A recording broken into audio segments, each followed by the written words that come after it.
that it did not want to play with me tonight, and so it kicked me off. And so then I had to find an alternative solution, which I have, and now we're up and running.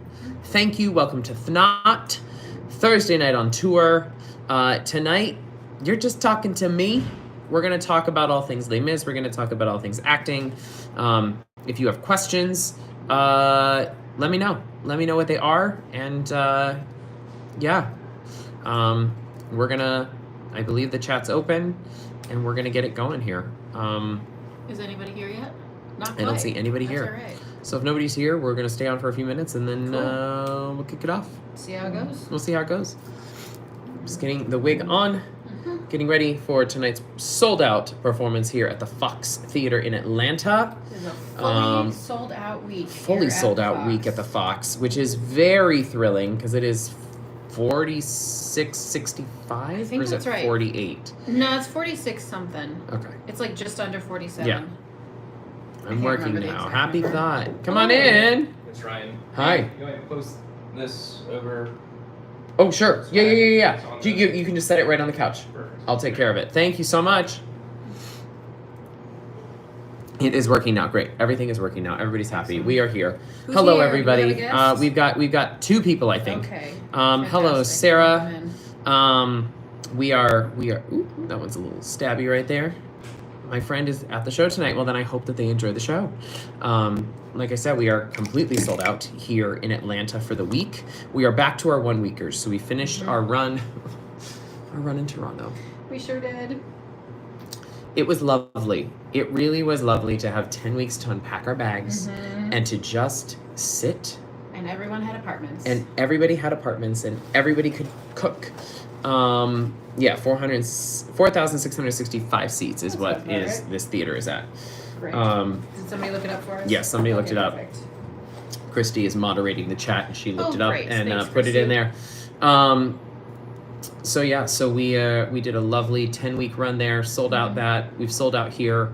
We're selling out everywhere we go. It's very exciting. So get your tickets now. Get your tickets now. If you're on the season. fence for next season, I would say get your tickets now. We've got some great stops coming up, and we are going to be in some pretty killer locations like Chicago for the holidays. This will be my third Chicago holiday in 5 years. Wow. Yeah. How's that feel? So honestly, kind of great. It's real cute down there. I love Chicago. Chicago is one of my favorite cities. I have a lot of favorite cities across the country, a lot of favorite theaters to perform in, but Chicago is definitely up there. It's that, big city with a Midwest feel. Yeah. Right? It's like, New York in the Midwest. Yeah. Unlimited bacon but no games, or unlimited games but no games. I don't know what is happening. Okay. What are some of your favorite theaters to perform in? Some of my favorite theaters to perform in, like performing here. We are at the Fox in Atlanta if you're just joining us, and to perform here at the Fox, there's 4,600 people. Over 4,600 people in this theater, and it is sold out every night. It's like, so it's just, you feel this roar, this rush of just energy when that curtain goes up. Everybody is so excited. But also to perform in Chicago, to perform in smaller theater. Like, I don't think there's any theater really across the country that I haven't enjoyed performing in. Right. Everyone is different, and each one of them is unique. It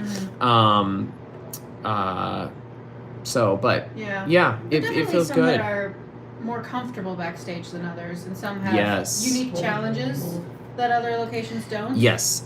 So like here we are. This is, my dressing room is huge. This is one of the biggest dressing rooms that I've had.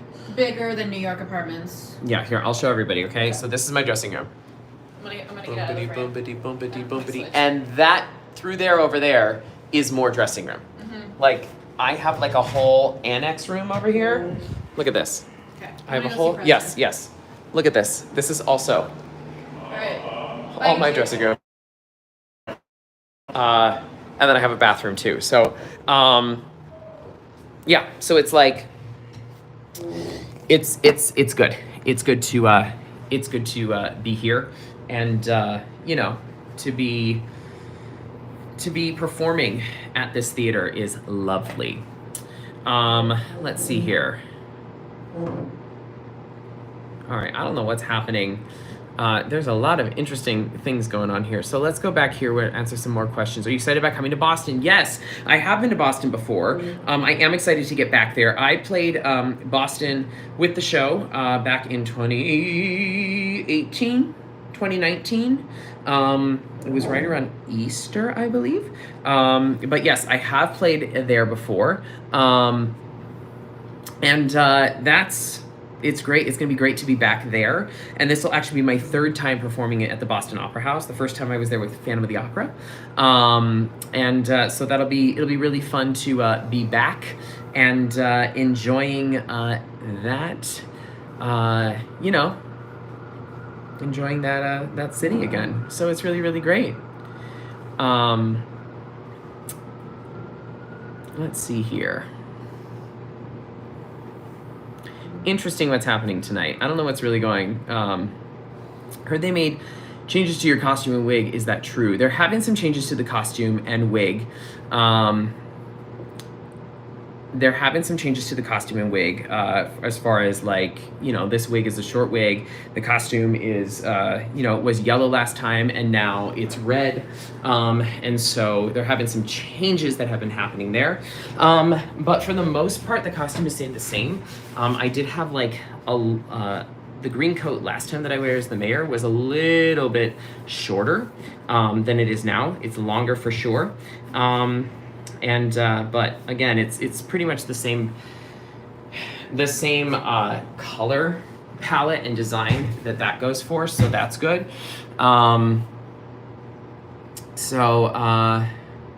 This is really weird, y'all. Some of the comments tonight are really crazy. So I think we got a lot of trolls that are following along here. Hoping to throw in some real questions. Thank you so much.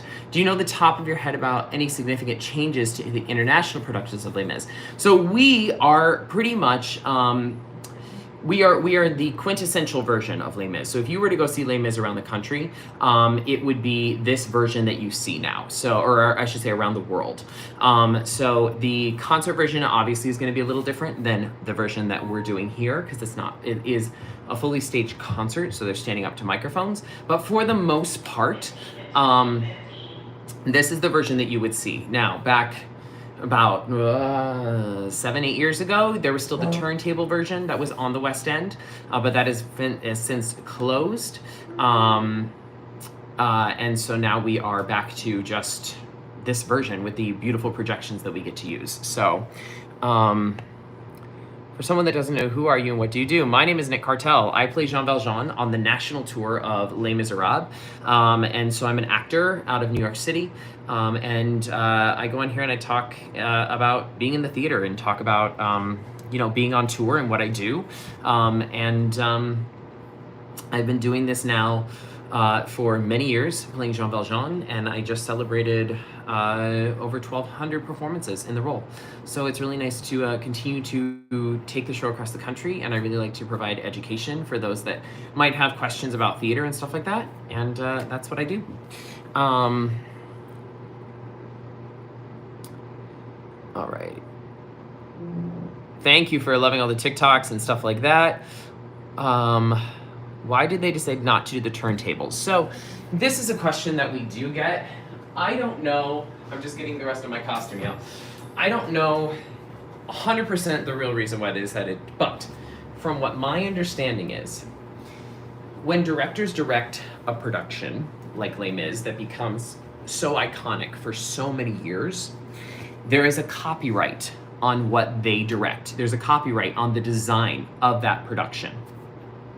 If the directors of our production decided to put a turntable in, then they would have to pay a copyright to the original designer of the show.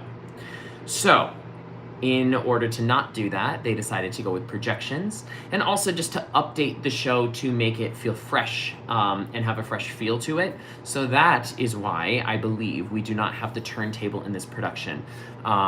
So I hope that answers the question. Let's see here. One more question. Obviously, y'all are very, very well rehearsed at this point. What does a typical day look like? Do you have rehearsal before performances? We do not have rehearsal before performances. So a typical day for me looks like getting up and I start warming up. I start buzzing, I start humming, things like that. I'll go to the gym. But a typical day, usually I have my day to warm up my body, warm up my voice, make sure that I'm ready for the night's performance. And then it's coming in. I have to be here by a half hour before showtime. So that's at 7 o'clock for a 7:30 show. But usually I like to get in here a little earlier than that. Like tonight there was a fight call. I had to be here at 6:45. And then it's getting ready for the show, putting on my makeup, my microphone, wig, makeup, costume, all of that, and stretch and be ready to be sure that I am ready to go. And then we do the show. So, and then it's go home and it's steam and it's tea and it's get ready to do the next day. So there are days where there are rehearsals for understudies. There's rehearsals for other things within the show. We have a rehearsal coming up in a couple weeks where one of our creatives, our musical staging creative, is going to be out, Jesse. And so we'll have a brush up rehearsal with him. But for the most part, we have our days free. However, for me, that just means that I'm warming up, getting ready to be sure that I can give the performance that I love to give every single night to an audience that's out there. So Czech and German Productions have the turntables. There you go. I did not know that. Thank you for sharing. I know that we're slowly getting around to this being the quintessential version, but you know what? Those productions are still around, and so it's pretty cool that you still will be able to find the turntable in different ways. Let's see here. Thank you, Christine. Yes. Do you feel like you are doing Groundhog's Day? A little bit sometimes. There are a little bit of time where it does feel like Groundhog's Day at this point, but at the same time, I still find new things every night. So it's good that I can still find new things after so many years of doing this role. I did not get hit by a bus. This is my makeup for the beginning of the show because I have been in prison for so long. And the turntable, the Muni version at the turntable will also the Muni production at the the production of Les Mis at the Muni will also have a turntable, correct. So there are obviously still productions, but as far as, and there we go. All right, everybody. But I'm so glad that I was able to come on here. It was a bit crazy tonight. Internet's crazy, internet's weird. I'm gonna try to figure out who we can talk to next week. As far as like maybe we can talk to another crew member next week. So stay tuned for that. And but thanks for following along. Thanks for sticking with me tonight with some of the technical difficulties that we had and some of the craziness in the chat. I will see you all next week. Thanks for tuning in, and be sure to tune in on Saturday night on Instagram for ThNOT Live with Haley. And yes, we will be doing a video on Saturday night as well. But we'll talk about auditions. We will talk about auditions because I know that some people had questions about that. It was just, yeah. So we will see you all next week. And also, if you haven't heard, I dropped an album, so maybe go and give that a stream. Or I shouldn't say, I haven't dropped it yet. It's available for pre-save and pre-sale. So go ahead and do that, and you can get a track and you can listen to that. And in the meantime, we will talk to you all next week. Thanks for sticking around. Bye, everybody.